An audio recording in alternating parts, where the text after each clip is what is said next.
ಈ ಕನ್ನಡ ವೇದ ಯೂಟ್ಯೂಬ್ ಚಾನಲ್‌ಗೆ ಎಲ್ಲ ವಿದ್ಯಾರ್ಥಿನಿಯರಿಗೆಲ್ಲ ಅಭ್ಯರ್ಥಿಗಳಿಗೆ ಮಕ್ಕಳಿಗೆ ಸ್ವಾಗತ ಅಂತ ಹೇಳ್ತಾ ಎಲ್ಲ ಫ್ರೆಷರ್ಸ್ ಅಭ್ಯರ್ಥಿಗಳು, ರಿಪೀಟರ್ಸ್ ಅಭ್ಯರ್ಥಿಗಳು, ಪ್ರೈವೇಟ್ ಆಗಿ ಪರೀಕ್ಷೆನ ಕಟ್ಟದಂತ ಎಲ್ಲ ಮಕ್ಕಳು ಕೂಡ ರಿಸಲ್ಟ್‌ಗೆ ವೆಯ್ಟ್ ಮಾಡ್ತಿದ್ದೀರಾ. ಸೆಕೆಂಡ್ ಪಿಯುಸಿ ವಿದ್ಯಾರ್ಥಿಗಳ ಪರೀಕ್ಷಾ ಫಲಿತಾಂಶಕ್ಕೆ ಸಂಬಂಧಪಟ್ಟಂತೆ ಇದೀಗ ಒಂದು ಅಧಿಕೃತ ಸ್ಪಷ್ಟನೆ ಸಿಕ್ಕಿದೆ ಅಂತ ಹೇಳಬಹುದಾಗಿರುವಂತದ್ದು. ಕರ್ನಾಟಕ ಶಾಲಾ ಪರೀಕ್ಷೆ ಮತ್ತು ಮೌಲ್ಯನಿರ್ಣಯ ಮಂಡಳಿ ಅಥವಾ ಒಂದು ಶಿಕ್ಷಣ ಇಲಾಖೆ ಕಡೆಯಿಂದ ಅಧಿಕೃತವಾಗಿ ತಿಳಿಸಿದರೆ ನಾಳೆ ನಿಮ್ಮ ಒಂದು ರಿಸಲ್ಟ್ ಅನ್ನ ಅನೌನ್ಸ್ ಮಾಡ್ತಿದೀವಿ ಅಂತ. ಬಹುತೇಕವಾಗಿ ನಾಳೆ 100% ನಿಮ್ಮ ರಿಸಲ್ಟ್ ಅಂತಕ್ಕಂಥದ್ದು ಬಿಡುಗಡೆ ಮಾಡ್ತೀವಿ ಅಂತ ಇಲಾಖೆ ಕಡೆಯಿಂದ ಮಾಹಿತಿ ತಿಳಿಸಿರೋದಾಗಿರುತ್ತೆ. ನಾಳೆ ರಿಸಲ್ಟ್ ಅಂತಂತದ್ದು ಪ್ರಕಟ ಅಂತೂ ಆಗುತ್ತೆ. ಸೊ ಸಮಯ ಹಾಗೆ ಹೀಗೆ ಅಂತೆಲ್ಲ ಒಂದು ಪ್ರಶ್ನೆ ಬಳಿ ಇರುವಂತದ್ದು ಇರುತ್ತೆ. ಕಂಪ್ಲೀಟ್ ಮಾಹಿತಿ ಉದ್ದದಲ್ಲಿ ತಿಳ್ಕೊಂಡು ಬರೋಣ. ಅದಕ್ಕೂ ಮೊದಲನೇದಾಗಿ ಮೊದಲ ಬಾರಿಗೆ ವಿಡಿಯೋನ ವೀಕ್ಷಣೆ ಮಾಡ್ತಿದ್ವಿ ಕನ್ನಡ ಪದ ಯೂಟ್ಯೂಬ್ ಚಾನಲ್ ಅಂತಂದ್ರೆ ನೀವು ನೋಡ್ತಾ ಇರುವಂತದ್ದು ಕನ್ನಡ ಪದ ಯೂಟ್ಯೂಬ್ ಚಾನಲ್. ಸಬ್ಸ್ಕ್ರೈಬ್ ಆಗ್ಬೋದು, ಬೆಲ್ ಐಕಾನ್ ಕೂಡ ಕ್ಲಿಕ್ ಮಾಡಬಹುದು.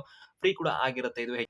ಹೆಚ್ಚುವರಿ ಅಪ್ಡೇಟ್ಸ್ ಇನ್ಫಾರ್ಮೇಷನ್ ಮಾಹಿತಿನ ನಮ್ಮ ಕನ್ನಡ ವೇದ ಯೂಟ್ಯೂಬ್ ಚಾನಲ್ ನೀವು ಪಡ್ಕೋಬೇಕು ಅಂದ್ರೆ ಚಾನಲ್ ಮುಖಾಂತರ ಸಬ್ಸ್ಕ್ರೈಬ್ ಆಗಿ ಬೆಲ್ ಐಕಾನ್ ಕೂಡ ಕ್ಲಿಕ್ ಮಾಡಿ ಇಟ್ಕೋಬೋದಾಗಿರುತ್ತೆ ಅಂತ ಹೇಳ್ತಾ ಒಂದೊಂದು ಕ್ಲಾರಿಫಿಕೇಶನ್ ತಿಳ್ಕೊಂಡು ಬರೋಣ ನಾವು. ಅದಕ್ಕೆ ಮುಂಚೆ ಈ ಡಿಸ್ಕ್ರಿಪ್ಷನ್ ಅಲ್ಲಿ ಕಮೆಂಟ್ ಬಾಕ್ಸ್ ಅಲ್ಲಿ ಕೂಡ ಲಿಂಕ್ ಇರುತ್ತೆ. ಕನ್ನಡದ ಅಫಿಷಿಯಲ್ ವೆಬ್ಸೈಟ್ ಆಗಿರ್ಬೋದು ಟೆಲಿಗ್ರಾಮ್ದು, ಅಲ್ಲಿ ಕೂಡ ಒಂದು ಯಾವ ತರ ರಿಸಲ್ಟ್ ಅನ್ನು ಚೆಕ್ ಮಾಡ್ಕೋಬೇಕು ಅಂತ ಅಫಿಷಿಯಲ್ ವೆಬ್ಸೈಟ್ ಅಲ್ಲಿ ಮಾಹಿತಿ ನಿಮಗೆ ಕೊಟ್ಟಿರ್ತೀವಿ. ಮತ್ತೆ ಒಂದು ಟೆಲಿಗ್ರಾಮ್ ಲಿಂಕ್ ಅಲ್ಲಿ ರಿಸಲ್ಟ್ ಯಾವ ತರ ಚೆಕ್ ಮಾಡ್ಕೊಳ್ಳೋ ರಿಸಲ್ಟ್ ಲಿಂಕ್ ಅನ್ನ ಕೂಡ ಕೊಟ್ಟಿರ್ತೀವಿ. ವೀಕ್ಷಣೆ ಮಾಡಬಹುದಿರುತ್ತೆ ಅಂತ ಹೇಳ್ತಾ ಒಂದೊಂದಾಗಿ ಮಾಹಿತಿಯನ್ನು ತಿಳ್ಕೊಂಡು ಬರೋಣ.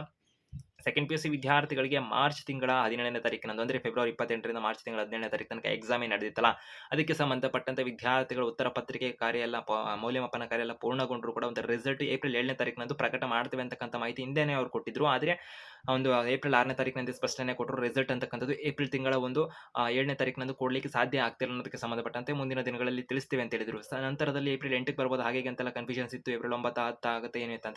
ನಂತರದಲ್ಲಿ ಏಪ್ರಿಲ್ 9ನೇ ತಾರೀಕಿನಂದು ದಾವಣಗೆರೆ ಹಾಗೂ ಒಂದು ಬಾಗಲಕೋಟೆ ಜಿಲ್ಲೆಯಲ್ಲಿ ಒಂದು ಚುನಾವಣೆ ಇತ್ತು ಅಂತ ಹೇಳ್ಬೋದಾಗಿರುತ್ತದೆ. ಉಪಚುನಾವಣೆ ಬೈ ಎಲೆಕ್ಷನ್ ಅಂತಕ್ಕಂಥದ್ದು. ಆ ಒಂದು ರೀಸನ್ ಇಂದ ರಿಸಲ್ಟ್‌ಗೆ ತಡ ಆಗ್ತಿದೆ. ಶಿಕ್ಷಣ ಸಚಿವರು ಅನೌನ್ಸ್ ಮಾಡ್ತಾರೆ ರಿಸಲ್ಟ್ ಅನ್ನು ಅನ್ನೋದಕ್ಕೆ ಸಂಬಂಧಪಟ್ಟಂತೆ ಸುದ್ದಿಗಳಾಗಿತ್ತು. ಇದೀಗ ಒಂದು ಫೈನಲ್ ಆಗಿ ಒಂದು ಚುನಾವಣಾ ನೀತಿ ಸಮಿತಿ ಜಾರಿ ಇದ್ದರಿಂದ ಶಿಕ್ಷಣ ಸಚಿವರು ಕೂಡ ರಿಸಲ್ಟ್ ಅನ್ನು ಅನೌನ್ಸ್ ಮಾಡ್ಲಿಕ್ಕೆ ಆಗ್ತಿರಲ್ಲ. ಸೊ ಆದ್ದರಿಂದ ಒಂದು ಚುನಾವಣೆ ಪೂರ್ಣಗೊಂಡ ನಂತರದಲ್ಲಿ ಅಂದ್ರೆ ಇವಾಗ ರಿಸಲ್ಟ್‌ಗೆ ಸಂಬಂಧಪಟ್ಟಂತೆ ಬಂದಿರುವಂತಹ ಮಾಹಿತಿ ಅಂದ್ರೆ ಶಿಕ್ಷಣ ಸಚಿವರು ಸಂಜೆ 6:15ಕ್ಕೆ ಪ್ರೆಸ್ ಮೀಟ್ ಅನ್ನು ಮಾಡ್ತಾರಂತೆ. ಆ ಸಂದರ್ಭದಲ್ಲಿ ಯಾವ ಅಭ್ಯರ್ಥಿಗಳು ಹೈಯೆಸ್ಟ್ ಮಾರ್ಕ್ಸ್ ತಗೊಂಡಿದ್ದಾರೆ, ಒಂದು ಪರ್ಸೆಂಟೇಜ್ ಎಷ್ಟು ಬಂದಿದೆ ಈ ಬಾರಿ, ಓವರ್ ಆಲ್ ರಿಸಲ್ಟ್ ಏನಾಗಿದೆ, ಮತ್ತೆ ಎಕ್ಸಾಮ್ 2 ಎಕ್ಸಾಮ್ 3 ಗೆ ಸಂಬಂಧಪಟ್ಟಂತೆ ಏನಾರ ಮಾಹಿತಿ ಇದೆ ಅಂತ ಸಂದರ್ಭದಲ್ಲಿ ಅದನ್ನ ಅನೌನ್ಸ್ ಮಾಡ್ತಾರೆ. ಬಟ್ ಮಧ್ಯಾಹ್ನ 3 ಗಂಟೆಗೆ ಏಪ್ರಿಲ್ ತಿಂಗಳು 9 2026 ಮಧ್ಯಾಹ್ನ 3 ಗಂಟೆಗೆ ರಿಸಲ್ಟ್ ಅನ್ನ ಪ್ರಕಟಿಸಲಾಗ್ತದೆ ಇಲಾಖಾ ವೆಬ್ಸೈಟ್ ನಲ್ಲಿ ಅಂತ ಶಿಕ್ಷಣ ಇಲಾಖೆ ಕಡೆಯಿಂದ ಕರ್ನಾಟಕ ಶಾಲಾ ಪರೀಕ್ಷೆ ಮತ್ತು ಮೌಲ್ಯ ನಿರ್ಣಯ ಮಂಡಳಿ ಕಡೆಯಿಂದ ಇದೀಗ ಸ್ಪಷ್ಟನೆ ಕೊಟ್ಟಿರುವಂತದ್ದಾಗಿರುತ್ತೆ. ಅಭ್ಯರ್ಥಿಗಳಿಗೆ ರಿಸಲ್ಟ್ ಅಂತಕ್ಕಂಥದ್ದು ನಾಳೆ ಮಧ್ಯಾಹ್ನ 3 ಗಂಟೆಗೆ ನಿಮ್ಮ ಇಲಾಖಾ ವೆಬ್ಸೈಟ್ ಏನಿದೆ rizis.nic.in ಅನ್ನೋ ವೆಬ್ಸೈಟ್ ಅಲ್ಲಿ ಪ್ರಕಟ ಮಾಡಿರ್ತಾರೆ. ಡಿಜಿ ಲಾಕರ್ ಕೂಡ ವೀಕ್ಷಣೆ ಮಾಡಬಹುದಿರುತ್ತೆ. ಯಾವ ತರ ಅಂತ ನಮ್ಮ ಕನ್ನಡ ವೇದ ಯೂಟ್ಯೂಬ್ ಚಾನಲ್ ಕೂಡ ವಿಡಿಯೋ ಮಾಡಿ ಮಾಹಿತಿನ ಕೊಡ್ತೇವೆ, ವೀಕ್ಷಣೆ ಮಾಡಬಹುದಿರುತ್ತೆ. ಆದಷ್ಟು ನಿಮ್ಮೆಲ್ಲ ಸ್ನೇಹಿತರಿಗೆ ಮರಿದೆ ಅಂತ ವಿಡಿಯೋ ಶೇರ್ ಮಾಡಿ, ಆದಷ್ಟು ಕ್ವಿಕ್ ಆಗಿ ವಿಡಿಯೋನ ಶೇರ್ ಮಾಡಿ. ಎಲ್ಲರಿಗೂ ಆಲ್ ದ ಬೆಸ್ಟ್.